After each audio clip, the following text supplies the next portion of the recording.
ಸೋಲ್ಕುಂಟೆ ಮತ್ತು ಅರೆಬೊಮ್ಮನಹಳ್ಳಿ ಗ್ರಾಮದ ಗ್ರಾಮಸ್ಥರಿಗೆ ಮತ್ತು ಯುವಕರಿಗೆ ನಾನು ಸದಾ ಚಿರಋಣಿಯಾಗಿರುತ್ತೇನೆ. ಅರೆಬೊಮ್ಮನಹಳ್ಳಿ ಗ್ರಾಮ ಪಂಚಾಯಿತಿ ಮಾಜಿ ಅಧ್ಯಕ್ಷರಾದ ಶೈಲೇಂದ್ರ.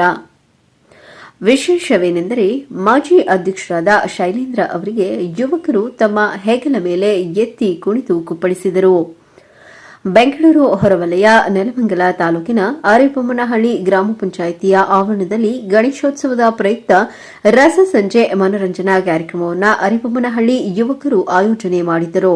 ಈ ಕಾರ್ಯಕ್ರಮವನ್ನು ಅರೆಬೊಮ್ಮನಹಳ್ಳಿ ಗ್ರಾಮ ಪಂಚಾಯಿತಿ ಮಾಜಿ ಅಧ್ಯಕ್ಷರಾದ ಶೈಲೇಂದ್ರ ಮತ್ತು ಗಣ್ಯ ವ್ಯಕ್ತಿಗಳೆಲ್ಲ ಸೇರಿ ಉದ್ಘಾಟನೆ ಮಾಡಿದರು. ನಂತರ ಯುವಕರು ಶೈಲೇಂದ್ರ ಅವರಿಗೆ ಹಾರ ತುರಾಯಿ ಹಾಕಿ ಪಟಾಕಿ ಹೊಡೆದು ಸನ್ಮಾನ ಮಾಡಿ ಸಂಭ್ರಮಿಸಿದರು.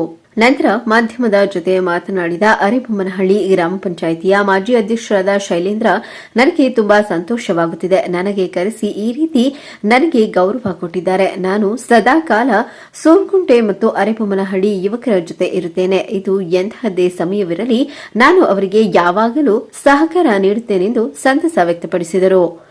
ಮೊಹಮ್ಮದ್ ಅಲೀಂ, ಚಾಮುಂಡಿ ನ್ಯೂಸ್, ನೆಲಮಂಗಲ.